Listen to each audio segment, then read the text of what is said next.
Hello and welcome back to Ken Reads as we continue with Meet Samantha. Chapter 6, A Fine Young Lady.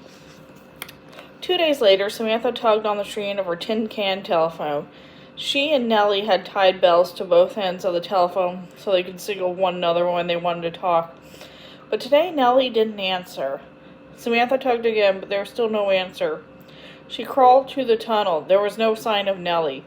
Instead, Eddie Ryland stood there pulling gum out of his mouth in long strings and then stuffing it back again.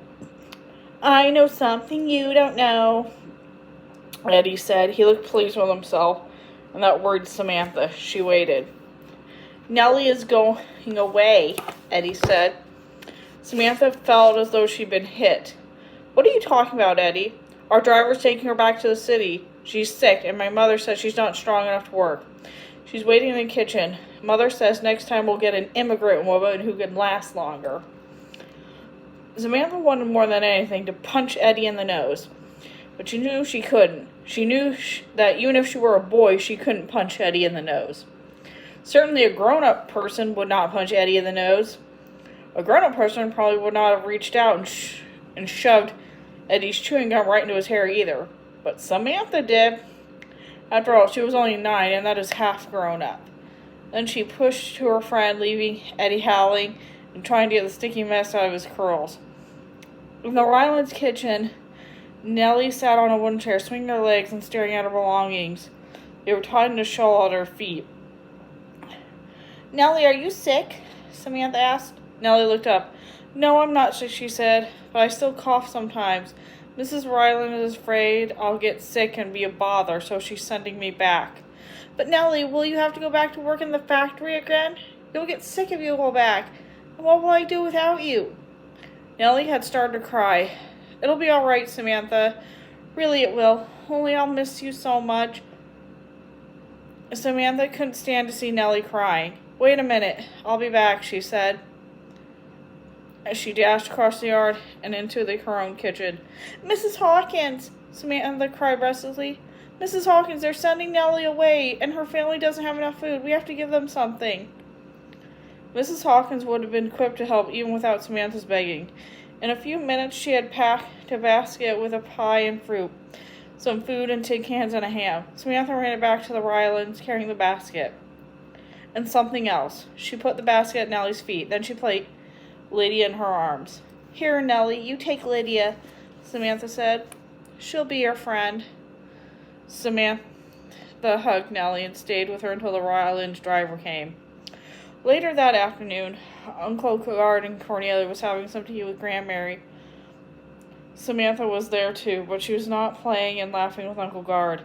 She was sitting in her chair, working on her sampler, because even that was better than talking to grown-ups. Samantha was feeling very angry with the grown-ups. Grown-ups took her friends away and never told her why. So she sat and stabbed the needle at her sampler, and everyone wondered why Samantha was in such a bad mood. And suddenly, even before she knew she was going to Samantha blurted out, "I know why Jessie left." Grandmary looked surprised. "You do?" "Yes, she had a baby," said Samantha.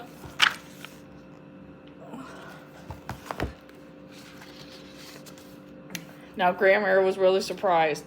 "How do you know that?" she asked. "Nellie and I went to her house last night and we saw." Samantha was sure Grandmary would punish her now, but Grandmary looked more troubled than angry. "You were very wrong to do that, Samantha," she said. "Well, you were very wrong not to tell me," Samantha answered. She was not feeling very respectful. Grandmary took in her breath sharply. She looked at Uncle Guard and Cornelia for help, but they said nothing. Grandmary put her teacup down and nodded slowly. "Yes, Samantha, I think you are right. I should have told you." The room was very quiet. Samantha felt pleased and relieved.